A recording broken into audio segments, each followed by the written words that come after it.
성도 여러분들, 주님 가르치신 기도로 오늘 가정예배 시작하도록 합니다.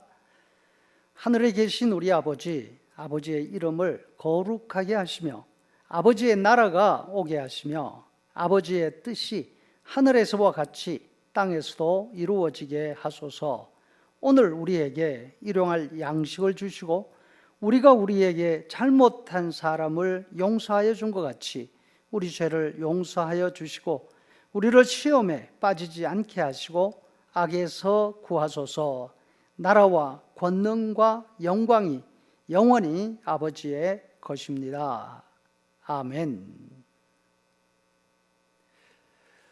이 시간에는 다 함께 찬양하도록 하십니다.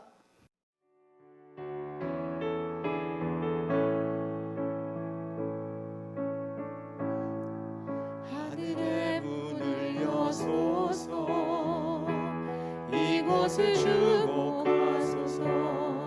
주를 향한 노래가 꺼지지 않으니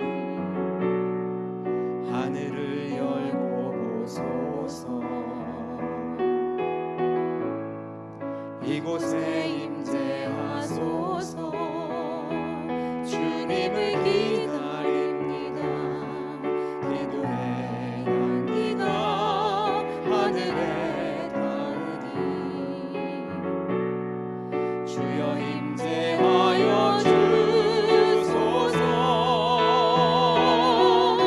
이곳에 오셔서 이곳에 앉으소서. 이곳에서 드리는 예배를 받으소서. 주님의 이름만이 오직 주의 이름만 이곳에 있습니다. 이곳에 오셔서 이곳에 앉으소서. 이곳에서 드리는 예배를 받으소서. 주님의 이름만이 오직 주의 이름만 이곳에 있습니다. 오늘 우리에게 주시는 하나님의 말씀 신명기 12장 4절에서 8절까지 말씀 4절입니다.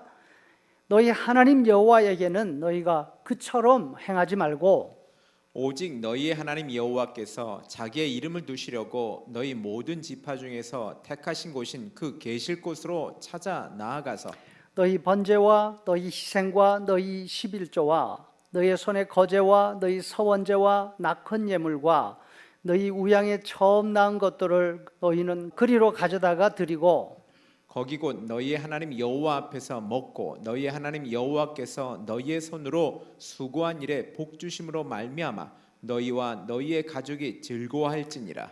우리가 오늘날 여기에서는 각기 소견대로 하였거니와 너희가 거기서는 하지 말지니라.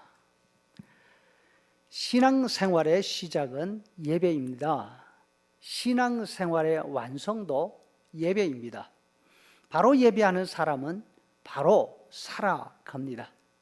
예배가 삐뚤어지거나 흐트러지면 삶도 흐트러지고 신앙생활 자체가 바로 설 수가 없습니다.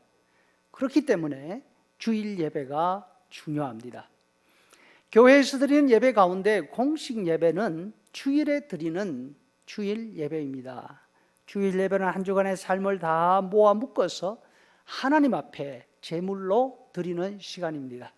주일 예배는 다음 한 주간을 어떻게 살 것인지 새롭게 결심하는 마음을 제물로 드리는 시간입니다.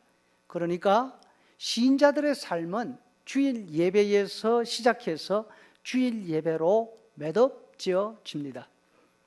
주일 예배가 한 주간의 신앙생활의 전부라고 한다면 다른 집회들은 또 만들어 모이는 이유는 무엇일까요?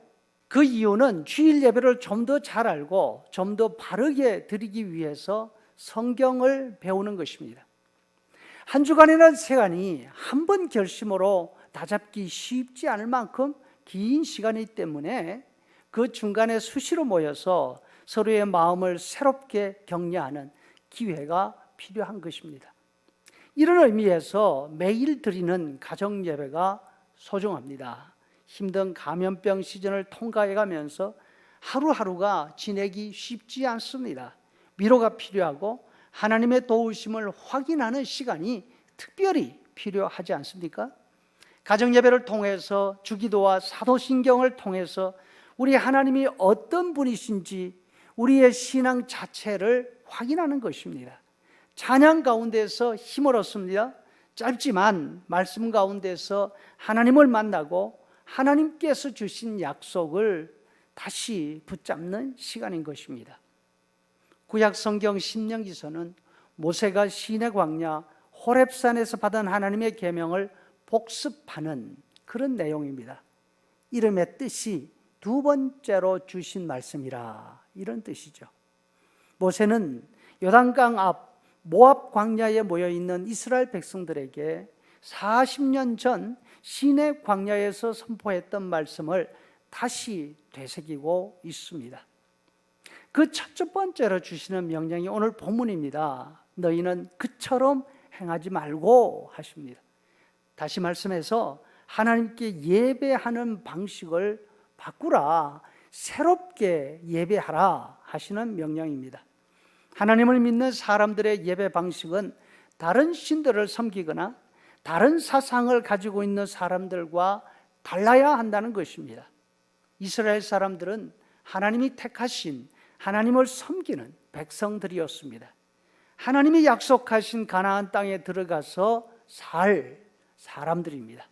구약 이스라엘 사람들은 바로 예수님을 믿는 우리에게 믿음의 선배가 됩니다.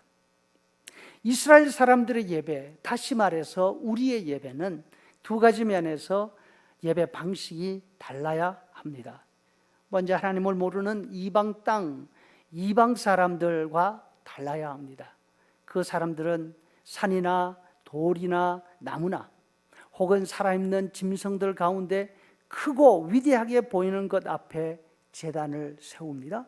그리고 그것을 신으로 섬겼습니다. 반면 하나님은 이스라엘 백성들에게 명령하십니다. 너희들 눈에 크고 위대하게 보이는 것을 신으로 생각하고 섬기지 말아라. 크고 힘이 있고 임의 있게 보인다고 아무거나 그 자리 앞에 제단을 쌓거나 자리를 깔고 엎드려 절하지 말고, 너희는 예배할 때에 하나님이 지정해 주신 곳에서 하나님이 보여주시는 대로 세운 성전에 들어가서 거기에서 너희 눈에는 보이지 않는 하나님께 예배하도록 하라 하십니다. 너희가 보기에 크고 위대한 것들은 신이 아니다. 다 내가 만든 피조물이다 말씀하십니다. 다음으로 이스라엘 백성들의 예배가 달라져야 하면은 현재 자신들의 모습과 달라야 한다는 것입니다. 광야에 있는 동안 이스라엘 사람들은 8절의 말씀, 우리가 오늘날 여기서는 각기 소견대로 행하였거니와 너희가 거기에서는 그렇게 하지 말지니라 말씀합니다. 광야에 있는 동안 이스라엘 백성들은 자기들 마음대로 하나님을 생각했습니다. 자기들 마음대로 하나님을 판단했습니다. 그래서 자기들 마음대로 섬기고 행동했습니다. 홍해를 건널 때에는 와, 정말 우리 하나님이 위대하시다 하다가 조금만 무엇이 부족하거나 불편하게 되면 우리를 죽이려고 여기까지 데려왔냐고, 우리 다시 애굽으로 돌아가자. 정말로 자기 입맛에 맞는 대로 행동했습니다. 하지만 하나님이 주시는 가나안 땅에 들어가면 그곳에서는 그곳에 있는 모든 것이 하나님이 주신 것이라는 사실을 기억하고 그 모든 것들을 주시는 하나님께 예배해야 했습니다. 그 땅과 그 땅에 내리는 비, 그 땅에서 거두는 열매와 곡식들, 그 땅에서 누리는 하루하루의 평안한 삶, 이 모든 것이 하나님이 주신 것임을 기억하고 감사하는 마음으로 예배했어야 합니다. 성도 여러분, 그래서 우리 예배는 언제나 감사가 있는 감사의 예배가 되어야 합니다. 살아가는 동안 평안할 때도 있고 힘들 때도 있습니다. 넉넉할 때도 있고 부족할 때도 있습니다. 건강할 때도 있고 병들 때도 있습니다. 그러나 어느 순간이든 우리는 하나님의 은혜 가운데 살아가고 있다는 사실을 기억하고 감사하는 마음으로 예배할 수 있어야 할 것입니다. 이렇게 예배하는 사람들에게 하나님은 더 큰 은혜로 채우시고 우리 하나님이 정말로 살아계시고 우리를 보호하시는 하나님이신 것을 보여주시리라 믿습니다. 기도하시죠.